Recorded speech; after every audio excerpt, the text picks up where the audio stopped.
morning. Welcome to Chalice Unitarian Universalist Congregation.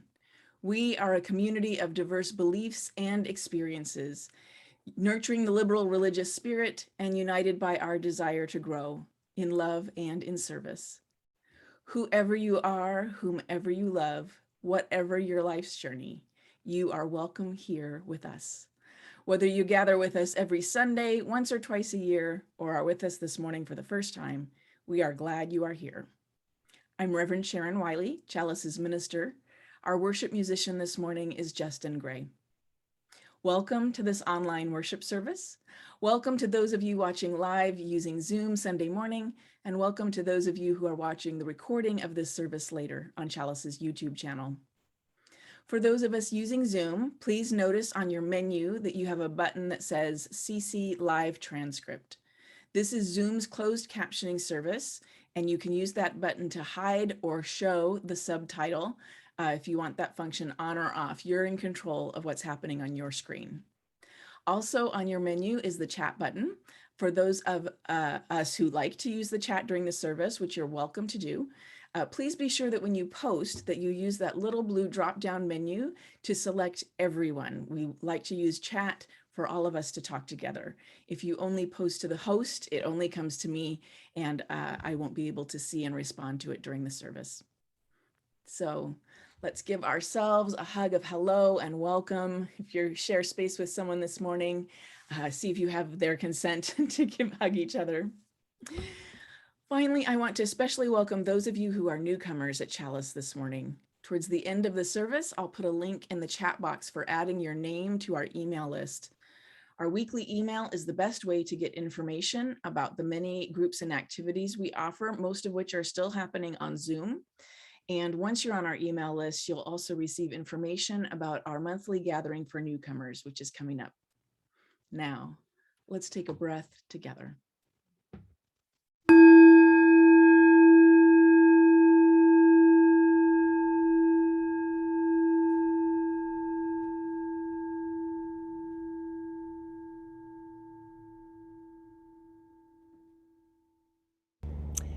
Good morning.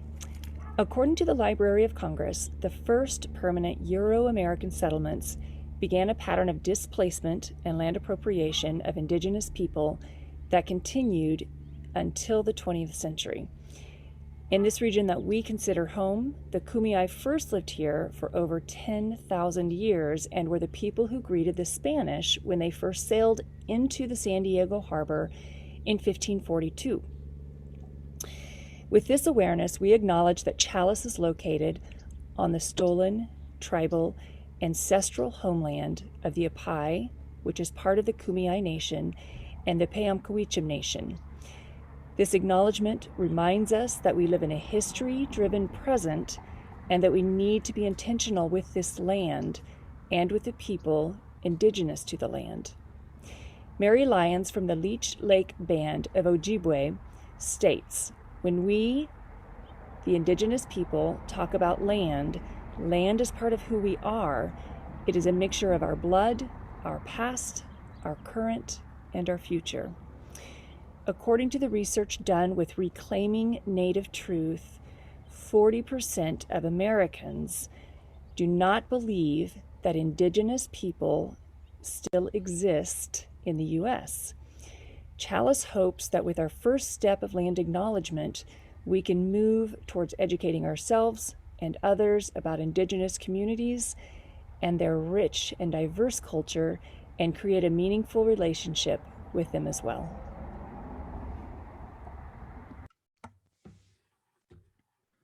Now we light our chalice, the symbol of our Unitarian Universalist faith.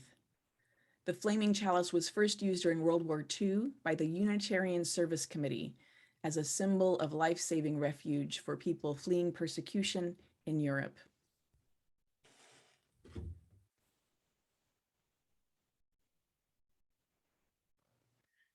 May our chalice flame burn brightly, that all who are seeking may find us.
Today is the Sunday closest to fall equinox. Happy Mabon to our pagans. And it is our custom to celebrate the UU water ritual this day to mark the changing seasons. In our UU faith, the water ritual in September often marks the resumption of regular church programs after a summer break. For this reason, it's also celebrated as Ingathering, a time for returning to the regular church schedule.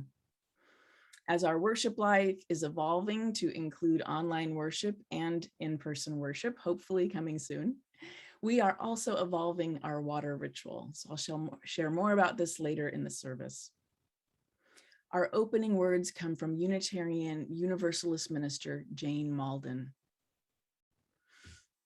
For our community gathered here, for the spirit that called us together and drew us to this place, this time, we give thanks this day. For moments we have shared with others, for times when we have reached out across barriers of distance and fear, for times when others have reached out to us, for moments when we have discovered another along our path, we give thanks this day. For this community of celebration and growth, introspection and solitude, and for those moments of that peace which passes all understanding, we give thanks this day.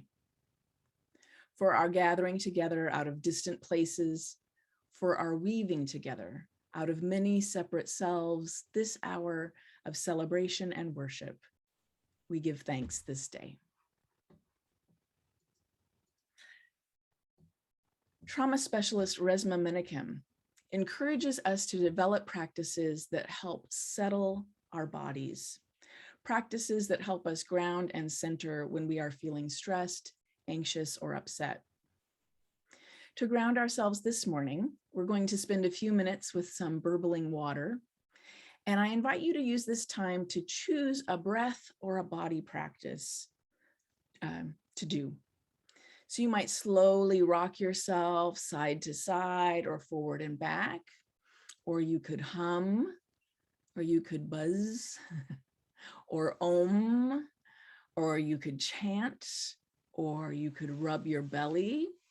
You can focus on your breathing. You're not trying to do all of these at once or even do two of them at the same time, just one practice. So I'm going to make those suggestions again. I'm also going to post them into the chat. Let me take a moment to do that.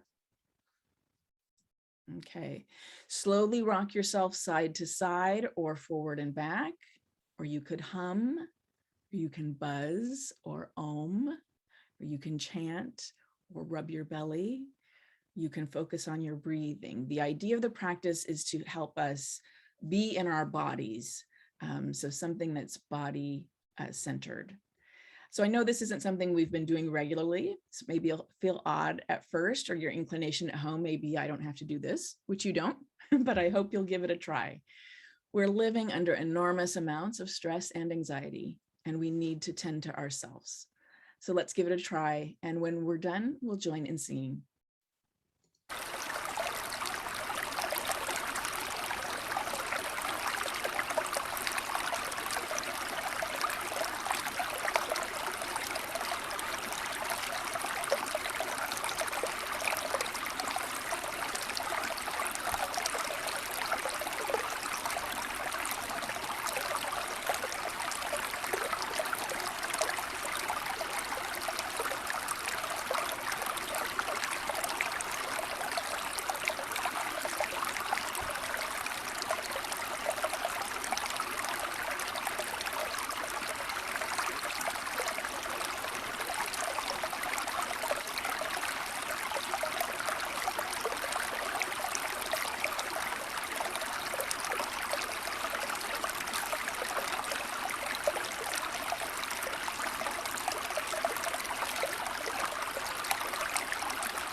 Our Sunday worship is the shared spiritual practice of our community, and we tend to the congregation during this time by sharing and honoring our joys and sorrows.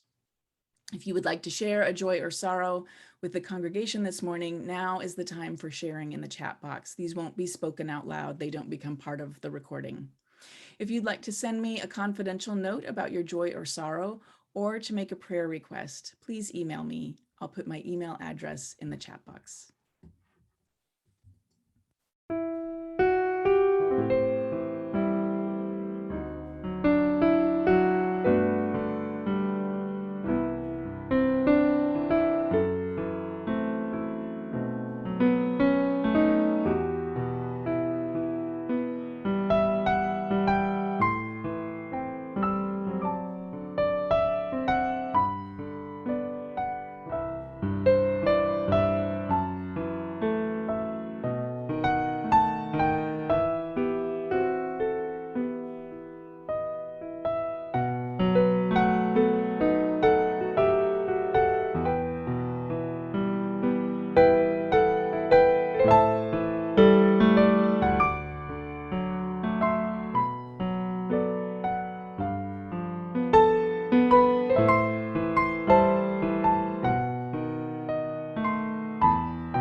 Our story today is We Are Water Protectors, written by Carol Lindstrom and illustrated by Michaela Goad. Carol Lindstrom is an Anishinaabe Métis and is a proud member of the Turtle Mountain Band of Ojibwe Indians. Michaela Goad is from the Raven Moiety and Kiks-Adi clan from Sitka, Alaska. Water is the first medicine, Nokomis told me.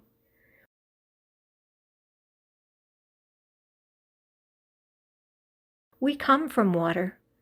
It nourished us inside our mother's body, as it nourishes us here on Mother Earth. Water is sacred, she said. We stand with our songs and our drums. We are still here. The river's rhythms run through my veins, run through my people's veins. My people talk of a black snake that will destroy the land, spoil the water, poison plants and animals, wreck everything in its path. When my people first spoke of the black snake, they foretold that it wouldn't come for many, many years. Now the black snake is here. Its venom burns the land, courses through the water, making it unfit to drink. Take courage. I must keep the black snake away from my village's water. I must rally my people together to stand for the water, to stand for the land, to stand as one against the black snake. We stand with our songs and our drums. We are still here. It will not be easy. We fight for those who cannot fight for themselves, the winged ones, the crawling ones, the four-legged, the two-legged, the plants and trees, rivers and lakes. The earth, we are all related. Tears like waterfalls stream down, tracks down my face and tracks down my people's faces. Water has its own spirit, Nokomis told me. Water is alive. Water remembers our ancestors who came before us, she said. We stand with our songs and our drums. We are still here. We are stewards of the earth. Our spirits have not been broken. We are water protectors. We stand. And the black snake is in for the fight of its life.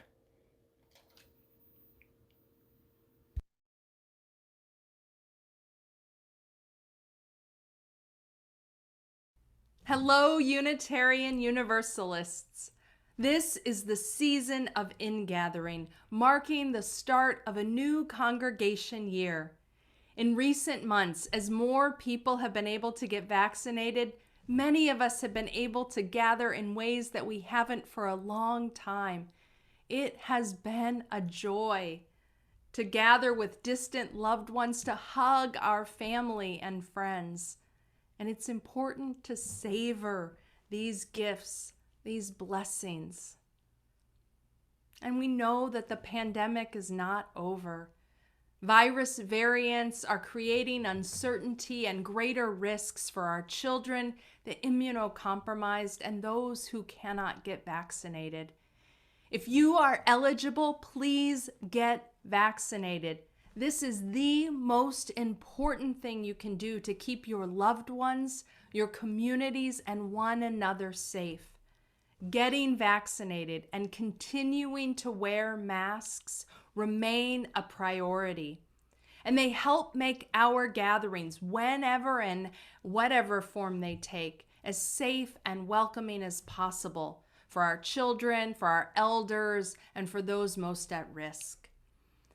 I share the feelings of frustration that we are not further along in combating this virus. And I know the heartache and confusion of trying to figure out how to best care for the spiritual nourishment of our communities while the virus surges. The way forward will be different across our communities. Rates of vaccination, case counts, ability to meet outside, quality of ventilation, ability to physically distance indoors, congregation size, and particular needs and risks of our staff, our leaders, and our members, all of these can vary, and all are important factors in planning how we gather. I'm encouraged, though. I'm so encouraged by the creativity I witness in our congregations and the way that we are all leaning into mission, remembering how much our families and elders need community. It's important to think outside the box and to experiment with ways of gathering, both virtually and in person, that are meaningful and that attend to safety. In this time of ingathering, this season of new beginnings, care, kindness, and patience for ourselves and others are needed in abundance. Remember to prioritize the values of inclusion and consent, centering those most at risk, and to follow the science and be flexible in making plans and changing them when needed.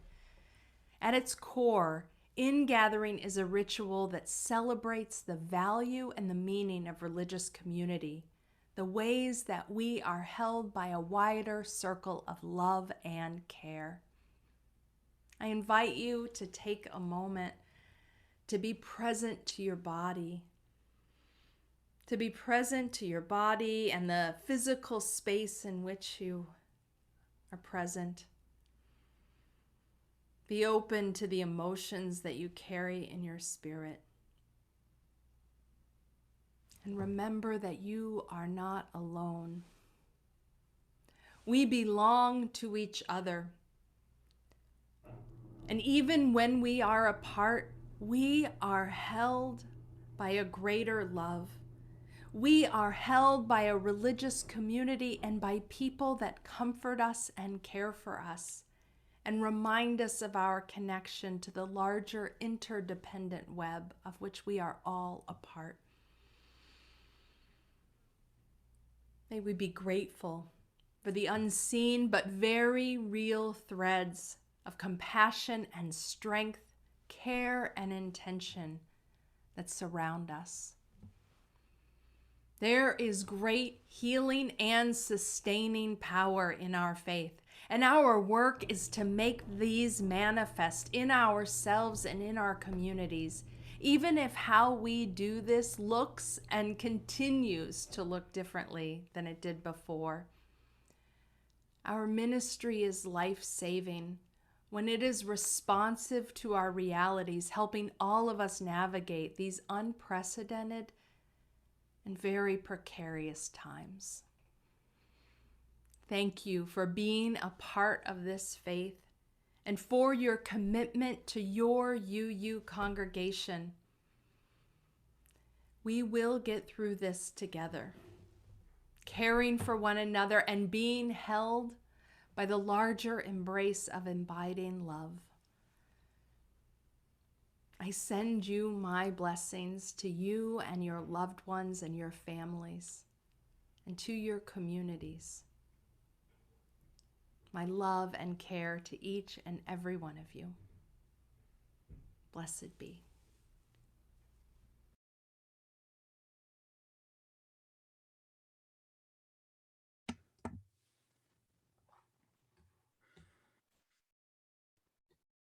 There may be no more powerful metaphor or image than water. Water is life. It is living. It is alive. In the Christian New Testament, the book of John 7:38 tells us, "Out of the believer's heart shall flow rivers of living water."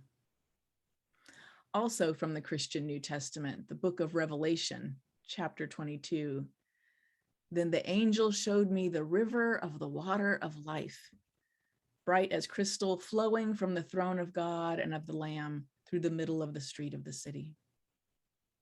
We sing every Sunday, "We drink from the well" together. And as we heard in our story this morning, water is alive. Water is sacred. Water is the first medicine. Water connects us to community, to ancestors, and to those who will come after us. Water is that which we cannot live without, that which nourishes and sustains us. Water is what needs protecting from that which would harm all that is living and vibrant. If you feel like what is living and vibrant is in fact under attack, you are not alone. If you feel tired, you're not alone. If you feel angry, you're not alone. If you're feeling short-tempered, you're not alone. If you're tired of feeling tired, you're not alone. Whatever you are feeling these days, 18 months into a pandemic, you are not alone. I just read this morning in the news about gunshots that broke out at a baby shower because the family was arguing about the gifts. Some people were hurt, so we pray for their recovery. But I have to say, gunshots at a baby shower is a good summary of the emotional state many of us are in a lot of the time right now. A webinar on trauma response from the UUA tells us that we should expect that our collective recovery from the trauma of the pandemic will take us 5 to 10 years. And the pandemic isn't over yet. So we have talked many times this past year and a half about the importance of self-care. We know all the things. I'm sure each of us here could make a list of the things we know we need to do to take care of ourselves, get enough sleep, drink enough water, good nutrition, regular exercise, time with friends and family, spiritual practice. So I don't know about you, but I'm doing okay, but not great with self-care. Most days, what I really want to do is lay on the couch and watch TV. I'm tired. I'm worn out. So I'm not saying that to alarm you. I know you all worry about me. I'm sharing that because I know that many of you feel similarly. And I just want to say it's okay to be tired and worn out. It makes sense. Like, of course, we're tired and worn out. And it's really hard to find experiences that help us feel restored and rested, because no matter where we go or what we do there's still a pandemic, and we still need to be careful, and we still can't do all of the things we want to do. Back in April, I wrote in my column for the monthly newsletter that the Chalice strategy for reopening will be slow and cautious. I wrote that we hoped we'd be able to gather together by September. And I wrote that we want our reopening to be a joyful time, not an anxious one. So our strategy remains slow and cautious. We did gather together in person last month for a blessing of the animal service at Felicita Park, which was wonderful. We have plans for another service in the park next month. We're working toward being able to stream the service from the chapel. And when we get that technology figured out, we'll be able to have some of you attend in person. You'll be masked and physically distanced from each other, which means we can't fit that many people. You know, we have a small chapel to start with. So this is why you'll need to sign up in advance of Sunday morning. And this is why being able to stream the service is so important, because the majority of congregants will watch the service from home. So I think our opening will be a joyful time when it comes, and it will also be an anxious one. There's just no getting around that.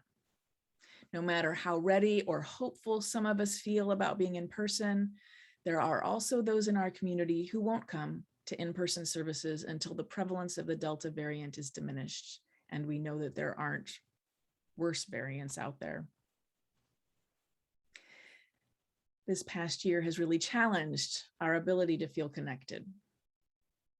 On the one hand, I know we're incredibly grateful for technologies like Zoom and YouTube and the telephone, these ways of being connected to each other. I have felt so fortunate that if we have to go through this, at least we have all these other ways to be connected, not to mention delivery services and the ability to watch almost anything, anytime on TV. And because of all that, because many of us have the ability to do almost everything we used to do, but now from the comfort of our own homes, because of that, we have realized that there is something irreplaceable about being together in person. It's not the same.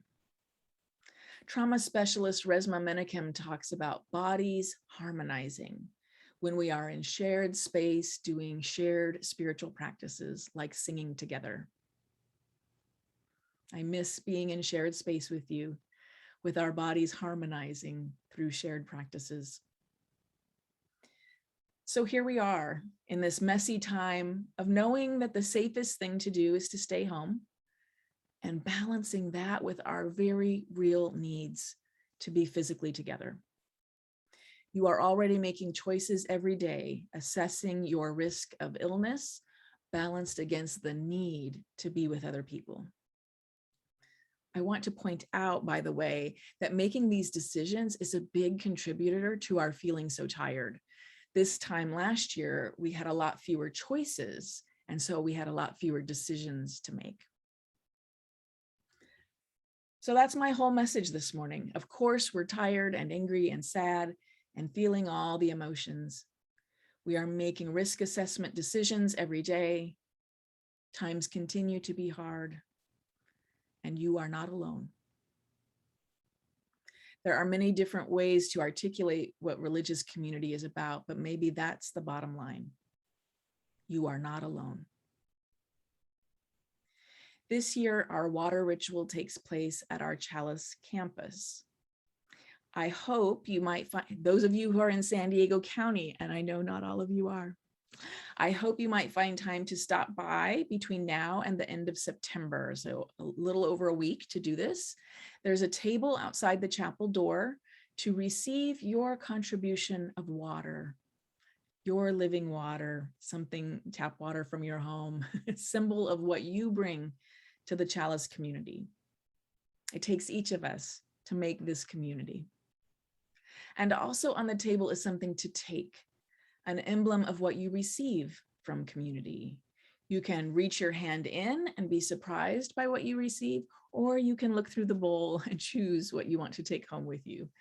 You choose how you want to receive that. You'll get this invitation and an email after the service too. But just to reiterate, you have until the end of September. Bring water to Chalice to put in the bowl and take something from the table. You give to Chalice, you receive from Chalice. Hugs and love to each of you. Please join in singing.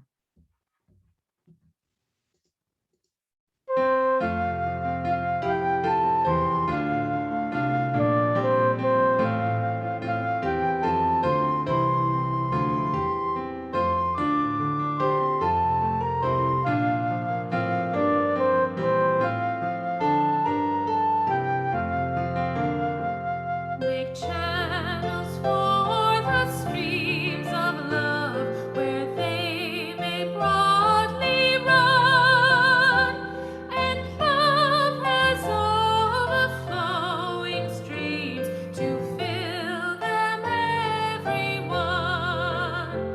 But if at any time we seize such channels to provide, the very fountains of love for us will soon be parched and dried.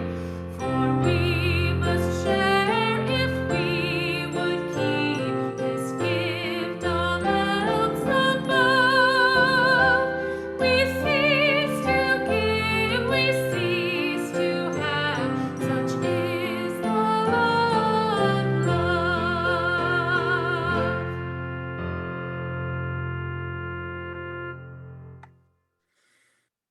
The Sunday offering is an expression of the generosity that makes our congregational life possible.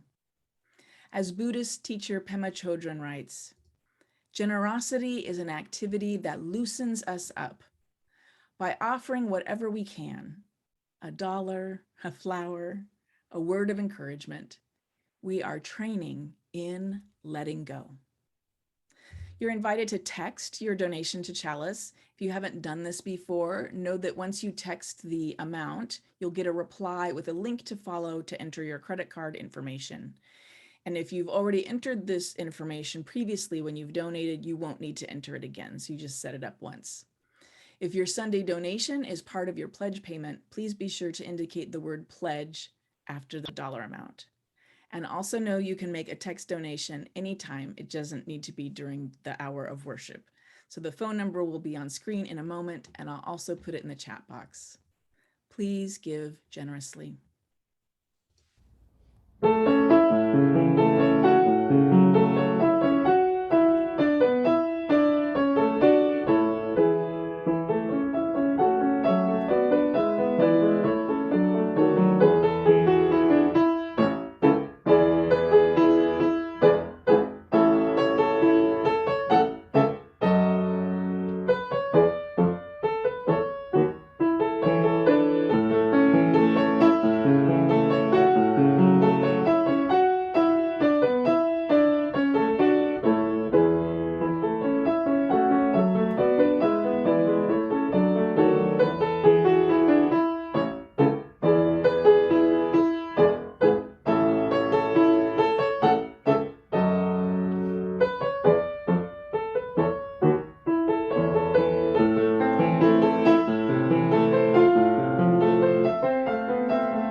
Please join me in words of affirmation.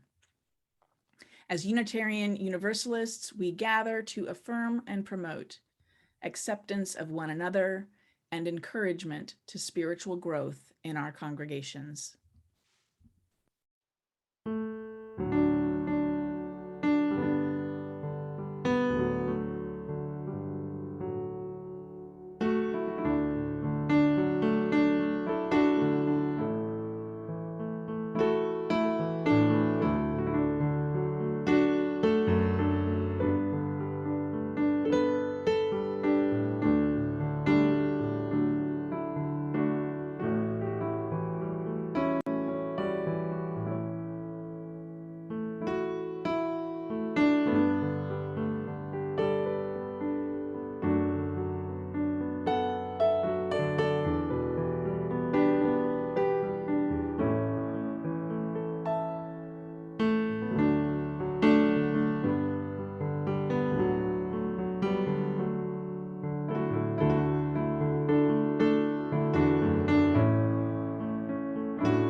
I invite you to join me in the spirit of prayer.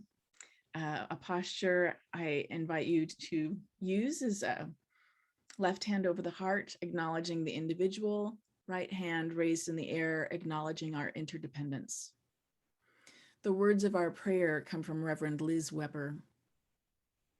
Spirit of life, help us to be present with all that is our life, both our deepest sorrows and our greatest joys, so that we can truly live, engaging fully in our own life and in our community.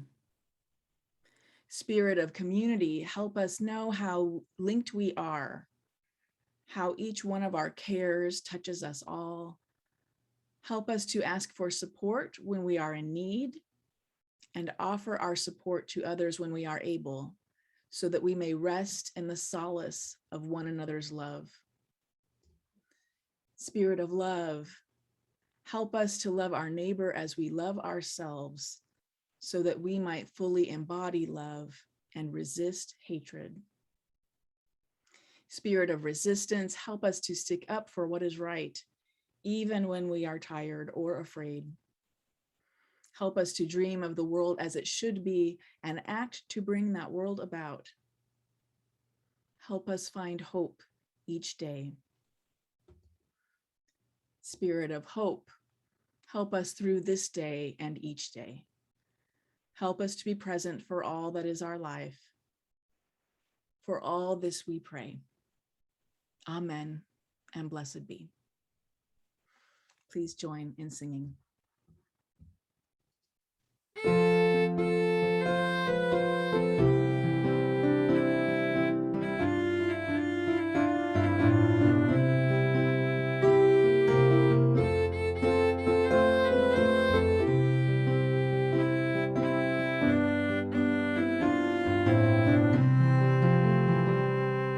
Shall we gather at the river where bright angel feet have trod, with its crystal tide forever flowing by the throne of God?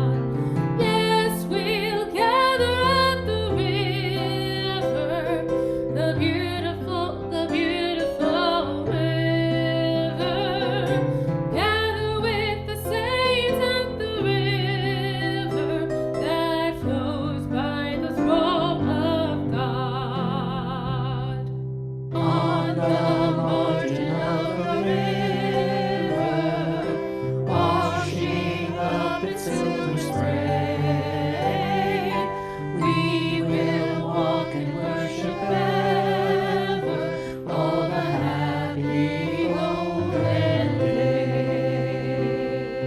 Yes, we'll gather at the river, the beautiful river.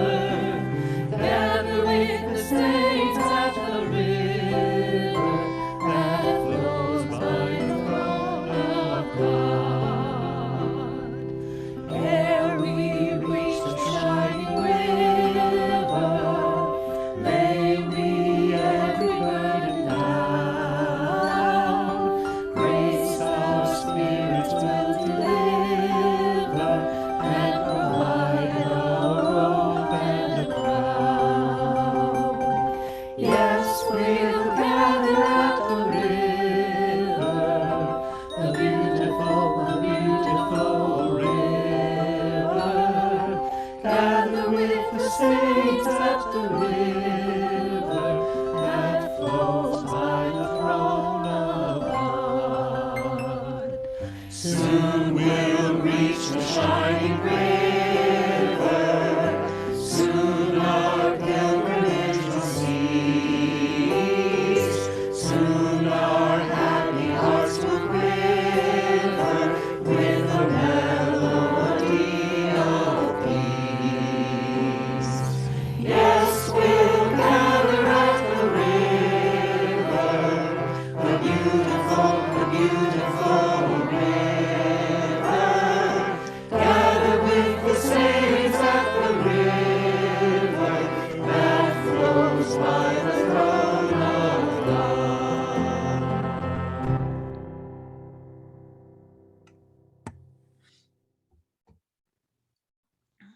Before we close the service, I'd like to remind newcomers to please use the link in the chat box to add your name to our email list.